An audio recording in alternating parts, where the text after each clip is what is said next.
উত্তরবঙ্গে লাগাতার বৃষ্টির ফলে জল বাড়তে শুরু করেছে বিভিন্ন নদীতে। পাশাপাশি জল বেড়েছে হরিশ্চন্দ্রপুর ২ নং ব্লকের ফুলাহার নদীতেও।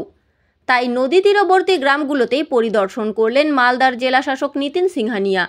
পাশাপাশি বন্যা পরিস্থিতি মোকাবিলা করার জন্য হরিশ্চন্দ্রপুর ২ নম্বর ব্লকের প্রশাসনিক ভবনে রাজ্যের প্রতিমন্ত্রী তজমুল হোসেনের উপস্থিতিতে একটি জরুরি বৈঠক হয়।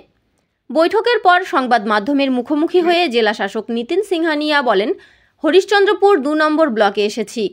এই এলাকার কিছু গ্রাম পঞ্চায়েতের ফুলহারের জল ঢুকছে।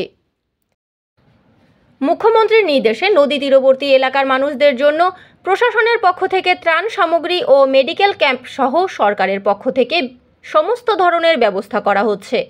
পাশাপাশি যাদের জমি হারিয়েছে তাদের জন্য পাট্টার ব্যবস্থা করা হবে। পানীয় জলের জন্য 30টি টিউবওয়েল বসানো হবে।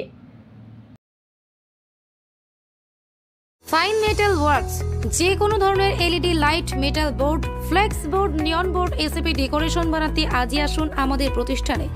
আমাদের প্রতিষ্ঠান ফাইন মেটাল ওয়ার্কস, আশ্রমপুরা মোড়, নিয়ার পেট্রোল পাম্প, ইসলামপুর।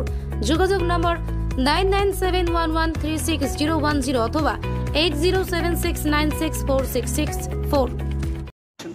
ব্লকে এসেছি। এখানে কিছু অঞ্চলে আমরা দেখতে পাচ্ছি ফুলহারের জল ঢুকেছে।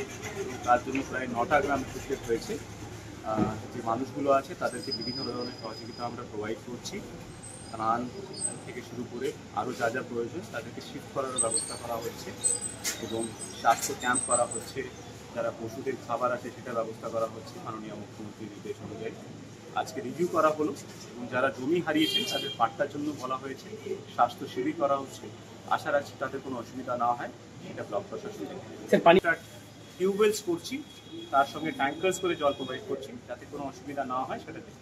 আমরা ওয়াটার অ্যাম্বুলেন্স একটা করেছি, যেখানে কোনো মেডিকেল এমার্জেন্সি হলে সেটা টেক কেয়ার করা হবে। তার সঙ্গে সাফিসিয়েন্ট অ্যান্টিভেনামস আমাদের PHC level as well as rural hospital লেভেলে অ্যাভেলেবেল আছে। আশা রাখছি কোনো অসুবিধা হবে। Bureau report, live news.